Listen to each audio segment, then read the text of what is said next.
A very good morning to all of you. कल की video में बच्चे हमने डबल कॉलम कैश बुक से रिलेटेड कुछ पॉइंट्स पढ़े थे।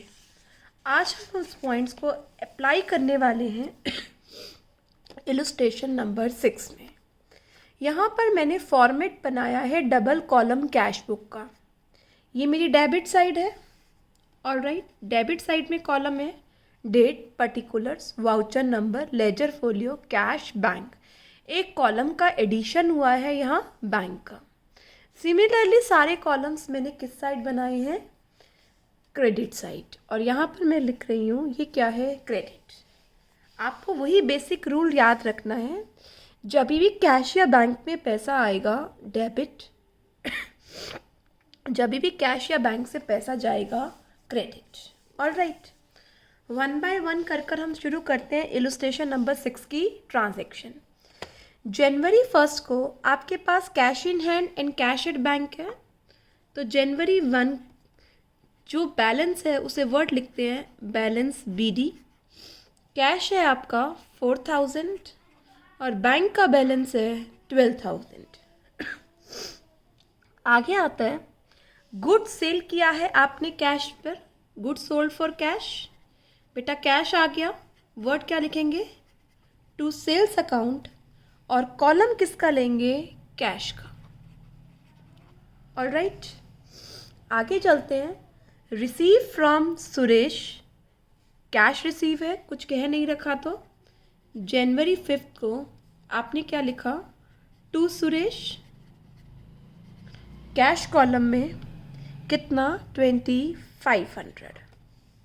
आगे चलिए, आगे क्या आता है बेटा? Receive a cheque from Ravi and immediately deposit into bank. Transaction साफ कह रही है कि सेम डे बैंक में डिपॉजिट करना है, तो यहाँ पर सीधा क्या आ जाएगा? किस पर्सन से रिसीव हुआ है? Receive a cheque from Ravi to Ravi, और आप सीधा अमाउंट बैंक कॉलम में लिख दीजिए, क्योंकि यहाँ पर कोई डाउट ही अराइज नहीं होता। पर्सन ने सेम डे चेक बैंक में डिपॉजिट करा दिया। नेक्स्ट आता है सैलरी पे करी है ऑफिस स्टाफ को चेक से, और ये ट्रांजैक्शन है हमारी 7 जनवरी की। 7 जनवरी को बाय सैलरी चेक से पेमेंट करी है, तो सीधा बैंक में लिख दीजिए 7600। नेक्स्ट 10 जनवरी को सुधीर को चेक पे किया है, जनवरी 10 को सुधीर की पेमेंट करिए बाय सुधीर, चेक से पेमेंट हुई है। बेटा यहाँ आपको सोचना नहीं है कि सेम डेट पेमेंट हुई है नहीं हुई, आपको हमेशा पेमेंट के साइन बैंक से अमाउंट, चेक अगर चेक से जा रहा है तो बैंक से अमाउंट हटाना है, क्रेडिट करना है। नेक्स्ट आता है हमारे पास पेड फॉर ट्रैवलिंग एक्सपेंसेस। कुछ नहीं कह रखा, तो ट्रैवलिंग एक्सपेंसेस कैसे पे हुई हैं? कैश में। जनवरी 12 को आप लिखेंगे bye travelling expenses. Travelling expenses कितने हैं? 1200। कुछ नहीं कह रखा, तो बच्चे किस में? कैश में। चेक के लिए आपको स्पेशल बता रखा होगा। नेक्स्ट आता है कैश परचेजेस। नेम से ही क्लियर है कैसी परचेजेस हैं? कैश परचेजेस 15 जनवरी को cash is going out, credit side पर लिखिए बाय परचेजेस, और किस कॉलम में लिखिए? कैश कॉलम में। कितने रुपीज से? 8000। ऑलराइट, आगे चलिए। नेक्स्ट आता है कैश डिपॉजिट इनटू बैंक। इस ट्रांजैक्शन को पहले हम जर्नल एंट्री बनाते हैं। जो आपने कैश बैंक में जमा कराया, तो बैंक रिसीव कर रहा है, debit the receiver, cash is going out, cash credit. अब ध्यान से इस एंट्री की पोस्टिंग मेरे साथ करिए। एक ही एंट्री में अगर कैश और बैंक दोनों आ रहा है, ऐसी एंट्री को बोलते हैं कॉन्ट्रा एंट्री। तो बैंक डेबिट हो रहा है, डेबिट साइड पर आ जाइए, वर्ड क्या लिखिए? To cash. डेबिट साइड पर आ जाइए। ये ट्रांजैक्शन है बेटा आपकी Jan 16 की, टू कैश। और किसकी एंट्री कर रहे हो? बैंक की ना। बैंक में पैसा डिपॉजिट करा रहे तो बैंक बढ़ रहा है, सिंपल सी बात है। बैंक में पैसा आएगा तो बैंक बढ़ेगा, और कैश माइनस, तो टू कैश। बैंक में कितना अमाउंट लिखिए? कैश डिपॉजिट इनटू बैंक 10,000 और कैश गोइंग आउट, तो जनवरी 16 को यहाँ पर लिखिए बाय बैंक, कैश की एंट्री कर रहे हैं बैंक के नाम से। और कैश कॉलम में तो यहाँ देखिए आप, बैंक में पैसा आ रहा है, कैश जा रहा है। अगर सेम जगह कैश और बैंक आता है तो लेजर फोलियो में लिखिए ये कौन सी एंट्रीज होती हैं, contra entry. C stand for contra, ये कैसी एंट्रीज है, कॉन्ट्रा एंट्रीज है। ऑलराइट, आगे आइए। जनवरी 20 को कैश सेल हुई है, तो जनवरी 20 को आप लिखिए टू सेल्स। कितने की कैश सेल्स है, 15,100 कैश कॉलम में। आगे चलिए बेटा, नेक्स्ट आता है इसी डेट पर परचेज मशीनरी और पेमेंट मेड बाय कैश। तो जनवरी 20 को ही मशीनरी खरीदी है, तो यहाँ क्या लिखेंगे, bye machinery and payment made by cash, cash column में 6,800। नेक्स्ट आता है paid wages for erection of above machinery. इस मशीनरी की इरेक्शन के लिए आपने पेमेंट करी है। तो बच्चे जब मशीनरी खरीदते हैं तो उसी की कॉस्ट में ऐड कर देते हैं, बट डेट का डिफरेंस है। तो जनवरी 21 को यहाँ पर वेजेस वर्ड ना लिखकर आप क्या लिखेंगे, मशीनरी। हमने ये बात करी थी जब मशीनरी परचेज की जा रही है, उस परचेज मशीनरी पर खर्चा करते हैं तो उस मशीनरी की कॉस्ट में ही ऐड हो जाती है। तो अब आपका क्वेश्चन आना चाहिए, मैम ये दोनों एक ही में मर्ज करके दिखा दो 7200 से। बेटा हम इसे मर्ज तो कर देते, पर दोनों की डेट्स क्या हैं, अलग अलग हैं, इसीलिए मुझे नीचे लिखना पड़ा फिर से मशीनरी। नेक्स्ट आता है withdrew from bank for office use. फिर से बेटा आपने विड्रू करा है, कैश आ रहा है और बैंक गिवर है, बैंक क्या होगा, क्रेडिट। अगेन एक ही एंट्री में कैश और बैंक दोनों आ रहे हैं, ऐसी एंट्री को बोलते हैं कॉन्ट्रा एंट्री। तो आप जनवरी 22 को यहाँ डेबिट साइड पर क्या डेबिट हो रहा है, कैश, कैश के कॉलम में और नाम क्या लिखेंगे, बैंक। जनवरी 22 को लिखिए टू बैंक और कॉलम क्या लेना है आपको, कैश। कैश में कितना, 7500 और बैंक क्रेडिट हो रहा है। तो जनवरी 22 को बैंक क्रेडिट हो रहा है, तो क्रेडिट साइड पर आइए और वर्ड क्या लिखिए, बाय कैश, कॉलम क्या लीजिए, बैंक। अब यहाँ देखिए बेटा, कैश आ गया, बैंक में से पैसा निकल रहा है। फिर से लेजर फोलियो में क्या लिखिए, C stand for Contra.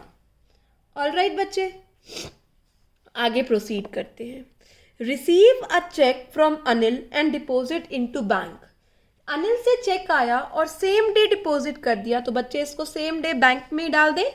January 23 check किससे आया, अनिल से, टू अनिल, और बेटा सीधा बैंक कॉलम में लिख दीजिए कितना अमाउंट, 4600। ये चेक इन हैंड नहीं है, चेक इन हैंड आता है जब सेम डे डिपॉजिट नहीं होता। 27 की ट्रांजैक्शन बहुत ध्यान से पढ़िए। 27 को क्या कह रहा है, अनिल का चेक बैंक ने डिसऑनर कर दिया।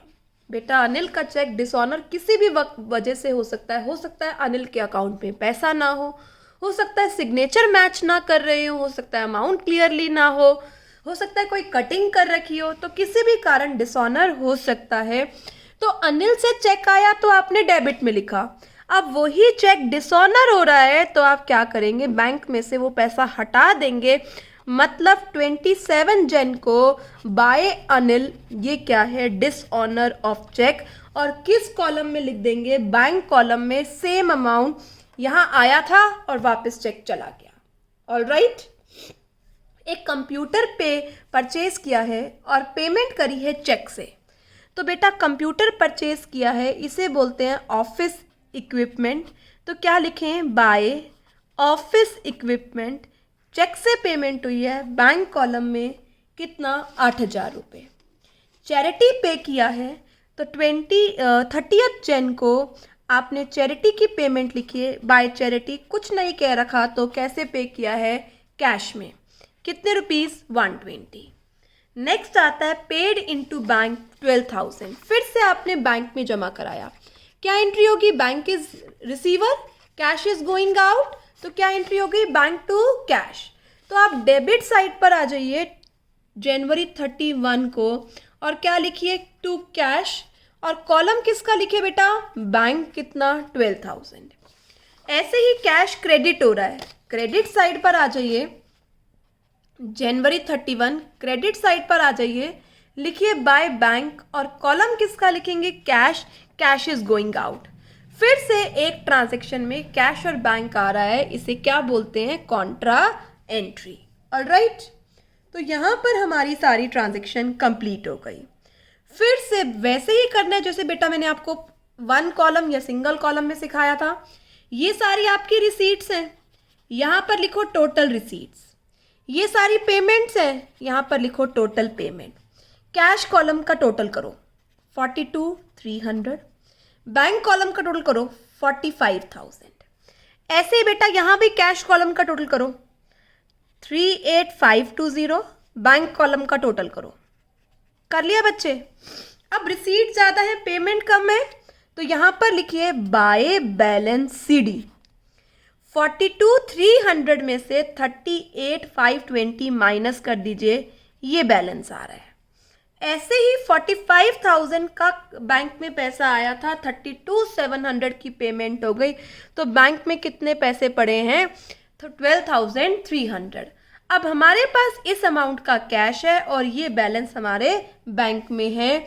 अकाउंट्स को क्लोज कर दीजिए, जो बड़ी फिगर है नीचे लिखिए 42,300, 45,000। ऑलराइट, यहाँ भी बेटा 42,300 और यहाँ पर बचे 45,000। तो बस यहाँ पर हमने क्या किया? बैंक और कैश की एंट्री साइमल्टेनियसली करी है एक ही कैश बुक में, जिसमें दो कॉलम है, कैश एंड बैंक। बोलेंगे इसे कैश बुक ही। Alright, now we will do some more transaction relating to bank. Here क्या गिवन है? Amount withdraw for personal use from bank.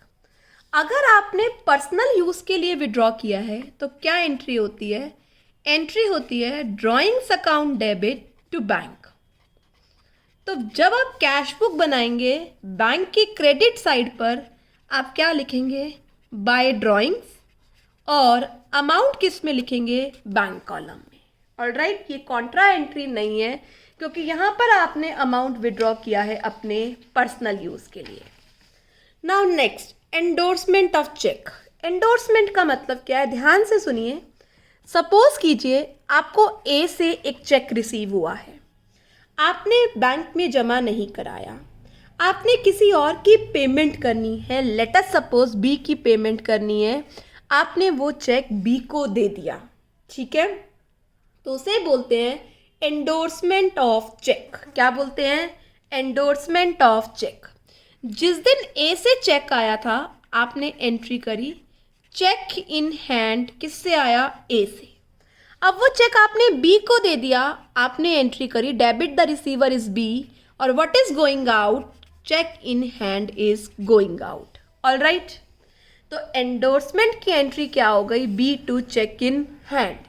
तो ये दोनों एंट्री एंडोर्समेंट की और चेक रिसीव होकर सेम डे डिपॉजिट ना होने की एंट्री दोनों ही किस में गई हैं? जर्नल में। इसमें कैश और बैंक का कोई इफेक्ट नहीं हुआ।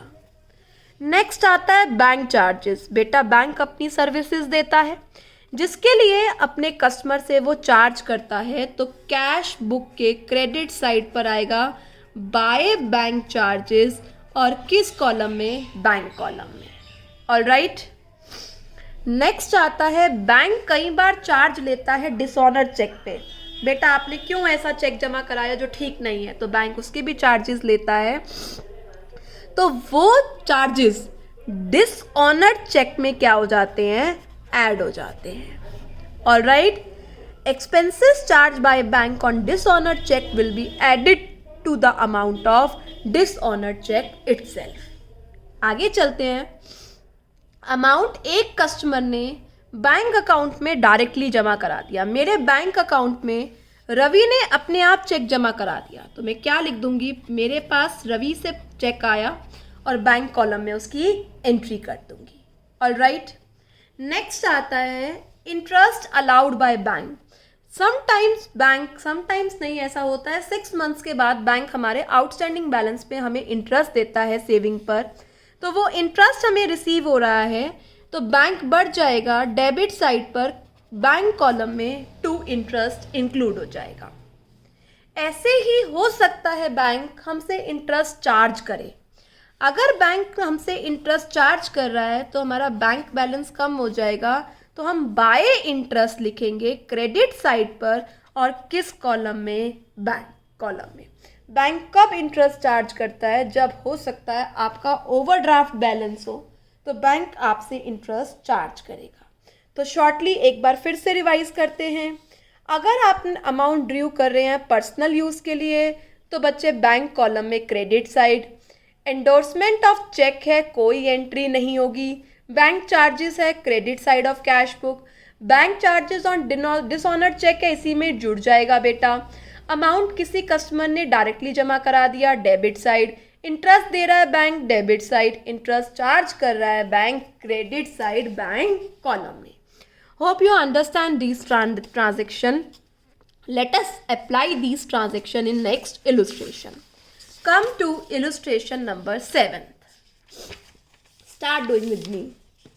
क्या गिवन है, जनवरी 1 को कैश इन हैंड है, तो जनवरी 1 को आपने क्या लिख दिया जब कैश इन हैंड होता है, टू बैलेंस BD और किस कॉलम में, कैश कॉलम में। जनवरी 1 को बैंक ओवरड्राफ्ट है, बैंक का क्रेडिट बैलेंस है, तो जनवरी 1 को बैंक का बैलेंस कहाँ उतारेंगे, क्रेडिट साइड पर। ध्यान रखना ये बात, बाय बैलेंस BD बैंक का ओवरड्राफ्ट है 50,000। ऑलराइट, नेक्स्ट जनवरी 4 को आपने गुड्स सोल्ड किए हैं कैश पर, तो जनवरी 4 को आपने क्या लिख दिया, टू सेल्स अकाउंट और किस कॉलम में लिखा है, कैश कॉलम में कितना, 50,000। ऑलराइट, आगे चलते हैं। जनवरी 5 को कैश डिपॉजिट इनटू बैंक, तो बैंक में आ गया पर वर्ड क्या लिखेंगे बेटा, आप डायरेक्टली करो, टू कैश अकाउंट। कॉलम किसका लेना है बच्चे, बैंक का, बैंक में पैसा आ गया। और जनवरी 5 को भूलो मत, कॉन्ट्रा एंट्री करनी है, बाय बैंक अकाउंट, और कॉलम किसका लेंगे, कैश इज गोइंग आउट, और लेजर फोलियो में वर्ड क्या लिख देंगे, CC, C stand for contra. Alright, जनवरी 6 को परचेज करे हैं गुड्स मीनू से, तो जनवरी 6 की एंट्री होगी purchases account debit to Meenu.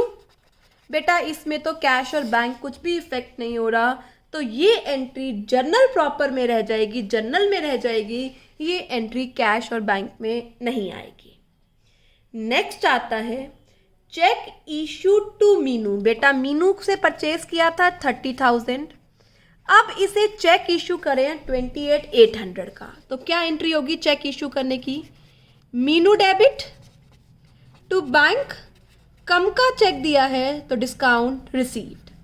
30,000 Meenu को देने थे, आपने 28,800 दे दिए, 1,200 का डिस्काउंट, तो ये इतनी एंट्री 2800 से 800 से तो बैंक कॉलम में चली जाएगी, पर डिस्काउंट रिसीव्ड से ये एंट्री 1,200 से यहीं रह जाएगी। तो हम एंट्री करते हैं जनवरी 7 की। बेटा जनवरी 7 की चेक इशू करा है मीनू को, बाय मीनू, और बैंक में कितना लिखेंगे 28,800। ऑलराइट, दोनों एंट्री समझ में आ गई। चलें आगे। Withdrawal from bank for personal use, अभी हमने डिस्कस किया बैंक से विड्रॉ कर रहे हैं पर्सनल यूज के लिए, ये कॉन्ट्रा एंट्री नहीं है। यहाँ पर वर्ड क्या आ जाएगा, ड्रॉइंग्स, बाय ड्रॉइंग्स अकाउंट। कितना विड्रॉ करा है आपने पर्सनल यूज के लिए, 5,000 बैंक कॉलम में। नेक्स्ट आता है हमारे पास sold goods to Ajay and cheque receive from him.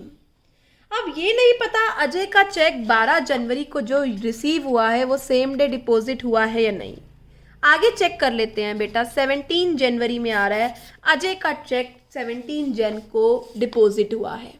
अब बेटा 12 जन को डिपॉजिट नहीं हुआ, तो अभी मैंने आपको सिखाया क्या लिखते हैं, चेक इन हैंड डेबिट। किससे आया था बेटा वो चेक? वो चेक रिसीव हुआ था अजय से, तो cheque in hand to Ajay. All right, तो 12 जनवरी को तो कोई एंट्री भी बेटा कैश बुक में नहीं जाएगी क्योंकि कैश और बैंक कहीं नहीं आ रहा। अब 17 जन आया, 17 जन को ये चेक जमा हो गया, तो क्या एंट्री हो जाएगी? Bank is receiver, bank account debit और टू चेक इन हैंड। तो 17 जन को आप यहाँ पर दिखा दीजिए, जन 17 को टू चेक इन हैंड। कितने से चेक इन हैंड में? अमाउंट आ रहा है चेक इन हैंड में बच्चे, चेक रिसीव हुआ था 25,000 का, तो बैंक कॉलम में 25। तो ध्यान रखना 12 जन की कोई एंट्री नहीं होगी और 17 जन को आप चेक क्या कर देंगे? डिपॉजिट करा देंगे। चलिए आ जाइए 20 जन को। 20 जन को बैंक चार्जेस हैं, दिखाइए। जन 20 बाय बैंक चार्जेस किस पे से कर लेंगे? बैंक से। बैंक चार्जेस बैंक में से काट लेता है। आगे आइए, 22 जन को इंटरेस्ट चार्ज किया है बैंक ने। जन 22 को लिखिए बाय इंटरेस्ट। इंटरेस्ट कितना चार्ज किया है बैंक ने? 2500, बैंक में से लेंगे। 23 जन को रिसीव कैश फ्रॉम रमेश, तो जन 23 को लिखिए टू रमेश। और किस कॉलम में कैश रिसीव हुआ है? कैश कॉलम में 28,000। 28 जनवरी को paid Sunita life insurance premium by cheque. बेटा अगर प्रोप्राइटर की लाइफ इंश्योरेंस पे की जाती है तो लाइफ इंश्योरेंस क्या है? ड्राइंग्स है। ऑल राइट, इसका मतलब सुनीता ने ड्राइंग्स की है। कितने की? 15,000। कहाँ से? चेक से। तो जन 28 को दिखा दीजिए बाय लाइफ इंश्योरेंस नहीं लिखना, वर्ड क्या लिखना है? By drawings. और कितने से पे करी है? 15,000 से। ऑल राइट, पहले यहाँ पर अच्छे से देख लीजिए क्या सारी ट्रांजैक्शन आपको समझ में आ गई। उसके बाद बेटा मैं आपको सिखाती हूँ आगे की ट्रांजैक्शन कैसे करनी है। ऑल राइट, अभी तक जितना भी पैसा आपके पास बैंक में और कैश में है वो कर लीजिए आप सेटल। कैसे? पहले कैश का करिए, ये आप रफ में करेंगे। 70,000 प्लस 50,000 प्लस 28, 120 प्लस 20, 148 रिसीट है।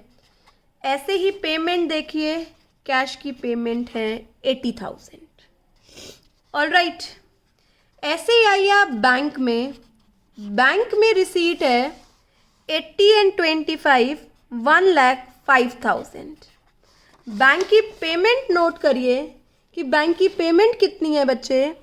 50,000 plus 28,800, 78,800 plus 5, 83,800 plus 500 that is 84,300 plus 17,500। आप नोट कर लीजिए कितना अमाउंट आ रहा है। ठीक है बच्चे, आप बैंक का बैलेंस निकाल लीजिए। पेमेंट साइड आ रहा है ये अमाउंट। ठीक है, अब आप लास्ट ट्रांजैक्शन पढ़िए।